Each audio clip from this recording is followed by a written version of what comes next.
Hey there, guys. Alright, today we are back with some more overly sarcastic productions. This time I thought we'd take a little break from trope talks and hit up a history summarized. This time on Ireland. Thought it would make sense to hit this one up now since we are about nearly done with the extra credits series on the potato famine. So, you know what, I think this would be a good time to watch this one. Before we dive in, make sure you go and check out the links in the description box below. I would love it if you joined the Discord and followed me over at Twitch. Alright, let's go ahead and just dive right into it.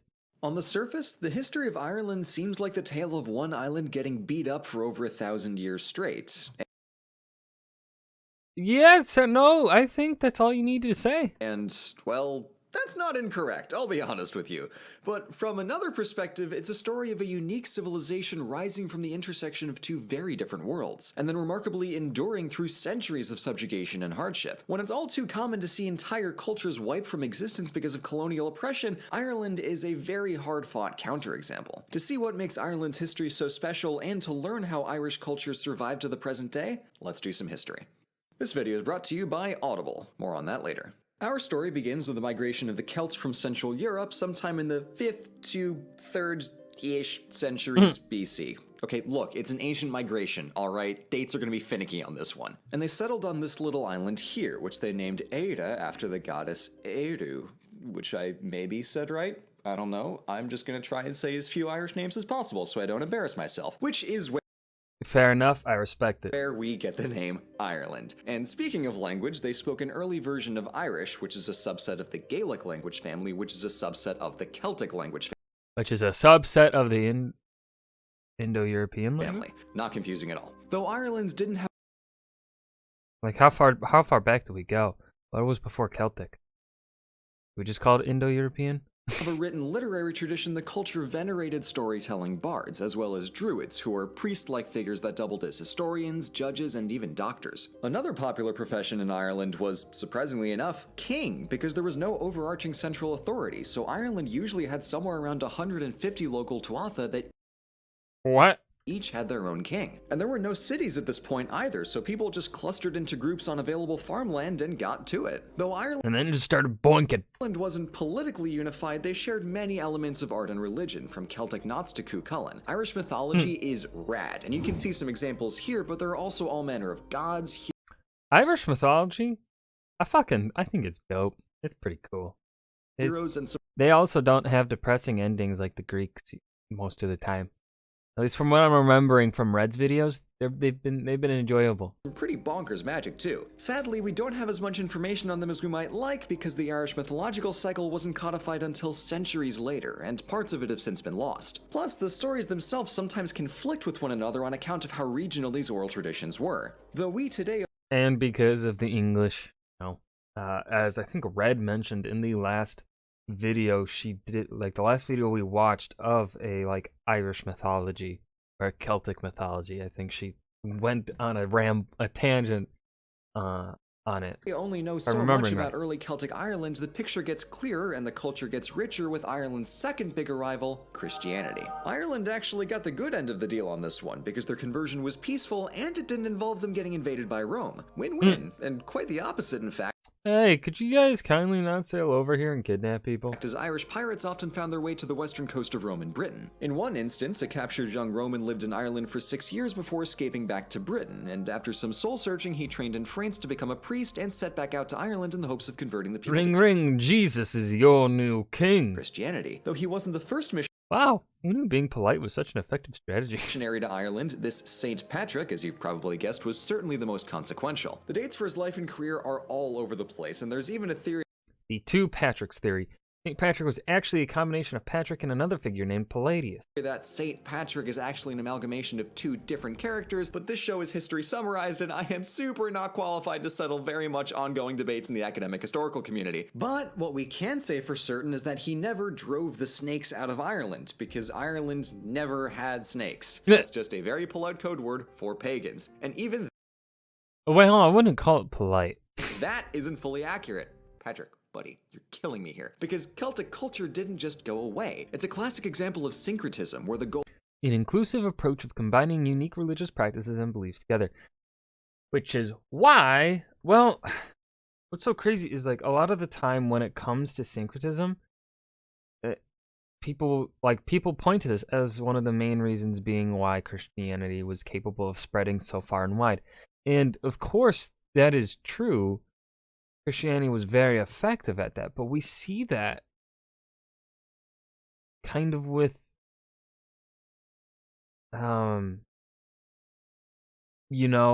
well, when it came to polytheism, they all believed that their gods all existed. However, like if you believed in the Roman gods, you would think the Celtic gods they existed, but they were inferior. Or the Norse gods, they existed, but they were inferior to your gods. Like your gods were the supreme ones, and then vice versa, right? So that wasn't entirely syncretic, but typically left, I would say, kept religious violence lower. But then, when Christianity comes in, the whole syncretism of it is that, yeah, you can largely believe what you still believe, but you got one God. I don't know. It's so... As someone that did not grow up religious, not at all religious, to this day, trying to understand the spread of Christianity has always been my biggest struggle when it comes to the study of history. It's like, I can understand it when people get conquered, and right, like this Roman Britain is actually a good example, because right now Roman Britain would be pretty Catholic, pretty Christian. But once Rome leaves, Christianity disappears, and the migration of the Germanic tribes, paganism comes back in. Right? Like, for me, it's easy to understand the spread of religion when it is, included with the spread of war. But then trying to think of it like here with Ireland, like, what is the appeal? What, compared to like their already existing religious belief, what exactly it makes it so much more appealing to mass convert? Like, I'd understand maybe small sects of people throughout Ireland converting, but like the entire, like,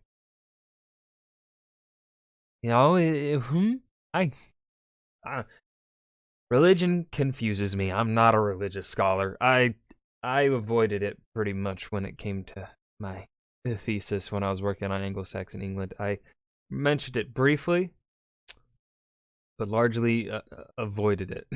The goal is to make two disparate cultures coexist rather than have one completely supplant the other. Latin was introduced, but it was spoken right alongside Irish Gaelic. Monasteries were built all around the island, but they were regionally autonomous. Jesus was the new number one, but the old Irish mythology remained firmly in the popular conscience. Best of both worlds. And the timing of all this couldn't have been better. Yeah, but you're not allowed to believe in the old Irish gods because God is God. He's the only one, right? Isn't that the thing? Because while mainland Europe was splintering out into dozens of Gothic kingdoms in the wake of the Western Roman Empire's collapse, Ireland just got a jolt of new culture to play with and about 400 years of complete peace to refine it. The strongest literary tradition in Europe was made in Irish monasteries, often called scriptoria, where accounts of old Irish mythology were Among the most famous of these is the Book of Kells, an illuminated manuscript of the four Gospels of the New Testament, written alongside beautifully decorated manuscripts of the Bible. All around, Ireland was known as the Isle of Saints and Scholars, and it's because of their hard work that so much ancient Latin work survives today. Irish missionaries to Europe even later. Quick rule of thumb for ancient literature: if it's in Greek, then we got it via the Byzantines. Eastern Romans. I don't know why I struggle with that. Like, I can say Byzantium just fine. Byzantines, there we go. If it's in Latin, then we got it from Ireland. Oh! That's a neat rule of thumb. Wait, what about... I thought the Arabs helped with that. I thought it was in Latin the Arabs also helped. Laid the groundwork for Charlemagne's 9th century Renaissance in France. It's also during this golden age that we see and hear two core symbols of Irish culture, the Celtic cross and the harp. The cross appears in stone all over Ireland, and it's a perfect visual metaphor for how Celtic Irish culture is literally woven into Irish Christianity. Again, all this while the rest of Europe was having some serious, let's call it growing pains. Although Ireland was decentralized in both government and religion, it enjoyed over 4 centuries of peace between the numerous Tuatha and no threat of invasion. Unfortunately, all good things must come to an end, and all shiny things must get raided by Vikings. And speaking of Vikings, Vikings! Though Ireland didn't quite get hit as bad as the English and Scots one island over, Ireland saw its fair share of coastal looting and burning. Monasteries were an easy target because of their abundance of treasures like gemstone-covered manuscripts and their non-abundance of defensive fortifications. The Vikings did, however, contribute Ireland's first cities of Dublin, Cork, Waterford, and others settled along the island's coasts. And as the Vikings got comfortable Hey, could we interest you in not attacking our monasteries and also maybe some wool? in their cities and chilled out enough to stop with the damn raiding all the time, their cities became hubs Oh, whoops, sorry about that. Want to trade for some spices? for trade and production. Ultimately, though, Ireland's much bigger problem for the next 1,000 years would come from right across the channel. And oh golly gosh, would you look at the clock, it's time to complain about England. Woo! Sorry. It's my favorite topic. I love complaining about England. Professionalism. So while Ireland was having a good time minding its own business and not bothering anyone else, the Anglo-Normans came over to establish the Lordship of Ireland, which sounds a lot more, complete than it actually was. England held on to the urban population centers in the east, but because of stuff like wars and plague, it was pretty patchy for the next 5 centuries. But in I'm loving the updates on the map. I really like it. 1509, Henry VIII became king and decided that he wanted to be a really big deal, so it's here that things start getting rough. See, Henry converted I came here to murder my wives and trash Catholicism, and I'm all out of wives. to Protestantism after he got tired of killing his wives and wanted to just divorce them instead. So here's the thing, too. I think before his first divorce, before he got divorced from Catherine of Aragon, was that her name? I think it was Catherine. I think he was regarded by the Pope as the protector of the faith. Like, man was pretty Catholic, and he really just wanted, like, I think the initial the Anglican Church, if I'm remembering things right, at least initially, the only difference was that 1, the King of England was head of the church, and 2, you could get divorces without like the Pope's approval or whatever.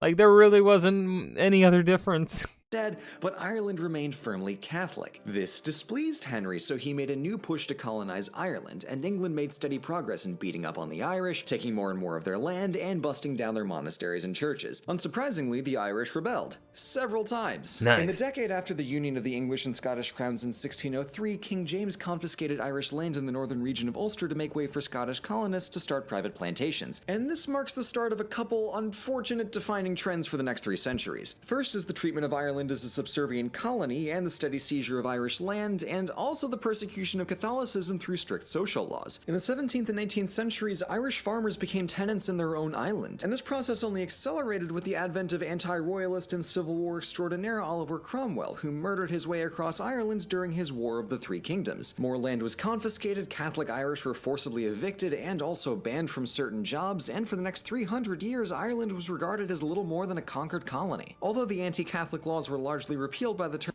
So what? We're supposed to live on nothing while we ship everything good to the prots across the of channel? the 19th century, Ireland was still poorer going into the 1800s than it had arguably ever been, as its production and wealth were systematically siphoned off to Precisely. I do say you peasants catch on quick. Britain. Only the majority British pockets of the island in Dublin and Ulster saw much improvement, and it was these Ulster Irish who spoke for Ireland in the new United Kingdom's parliament. If this all sounds short-sighted, exploitative, and extremely fragile, you'd be correct. But wait, it only gets worse. See, Yay! Ireland's agriculture was, well, dangerously precarious. Most of their food production was beef exports to Britain, and that didn't leave a whole Beef was such a delicacy in part because large cattle require lots of land and resources to lot of cultivate. available So it was up to the Irish to raise and feed all of these cows to meet British demand. Good job, Britain. farmland on Ireland for feeding the Irish, so the tenant farmers turned to potatoes, which had by far the most nutritional value for the space they took to grow. Not super great that the systematic exploitation of their land forced Catholic Irish to subsist entirely on a single food staple for generations, but at least they're not starving. So anyway, in 1846, the potato blight hit Ireland and all of the crops failed, so people started starving. Mm-hmm.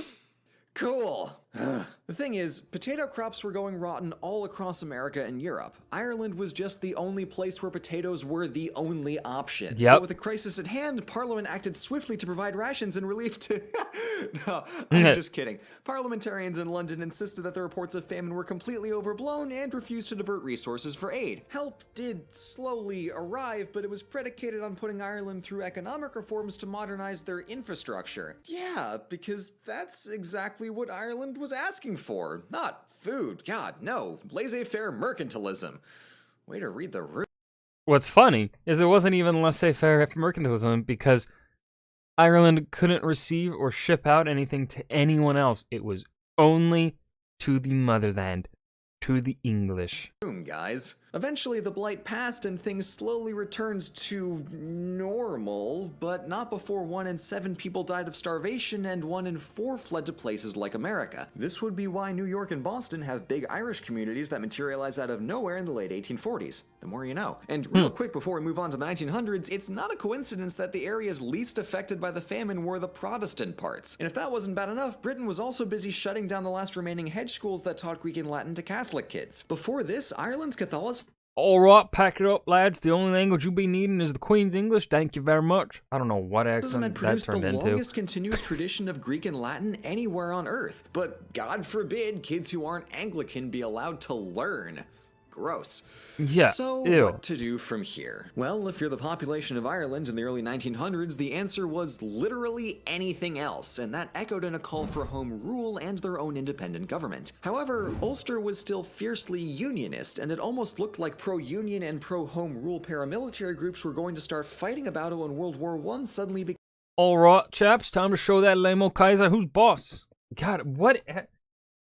became a much more pressing issue. But on Easter of 1916, Irish insurgents occupied government buildings in Dublin, so the British Army shelled them into surrender and then executed the rebel leaders. This, you may guess, did not sit super great with the Irish public, so as soon as the World War was over, Ireland fought a guerrilla war of independence, and in 1922 it was granted home rule as their own free state under the British Crown. And in the late 30s and 40s, Ireland transitioned into a fully independent republic. Ulster, however, opted to stay in the UK and became known as Northern Ireland. The split between North and South came to a head in the latter part of the century, as Northern Irish Catholics still faced heavy discrimination, and their peaceful protests met violent opposition. And this erupted into the Troubles, 3 decades of insurgency, terrorism, and police brutality in Northern Ireland, as IRA irregulars fought against Ulster volunteer forces and British police to end British rule in Northern Ireland. After some 3,500 casualties, most of them civilian, the Good Friday Agreement of 1998 mandated that Northern Ireland could vote to unify with the Republic at any time they liked, and that there would never again be a hard border on the island between North and South. Whoa.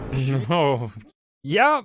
Waiting for this one. Dear God, not again. Whew, criminy. Even when Irish history lets up, it doesn't let up. Meanwhile, the Republic of Ireland enacted a series of economic and political reforms to lift the country out of hundreds of years of poverty. And today, the people of Ireland are safer, richer, better fed, and freer to express their religion than they've been in centuries. It's distressing to see Ireland so cruelly oppressed for so long, but it's inspiring to see the past century's reclamation of Irish culture and their long-deserved independence. In Ireland, history is never far away. The legacy of their centuries-long golden age is everywhere from the Celtic cross to the Irish language, and the painful memory of the Great Famine has motivated Ireland to become a world's leader in international food aid, and I will gladly raise a pint to that. In ancient Ireland, monks had to copy entire Not listening to an Audible ad. Fuck Amazon. Anyways, what was that? History Summarized Ireland, by Overly Sarcastic Productions. This was good. This was really good. I thought this was a really well-made history summarized from Blue here. I thought they did a fantastic job really getting quite a bit, what I feel like was a good amount of context within 11 minutes. You know, really did a good job of just explaining the growth and terrible times of Ireland. I hope you guys enjoyed. Remember to hit that like button and subscribe for more. And I will see you guys in the next video. Peace.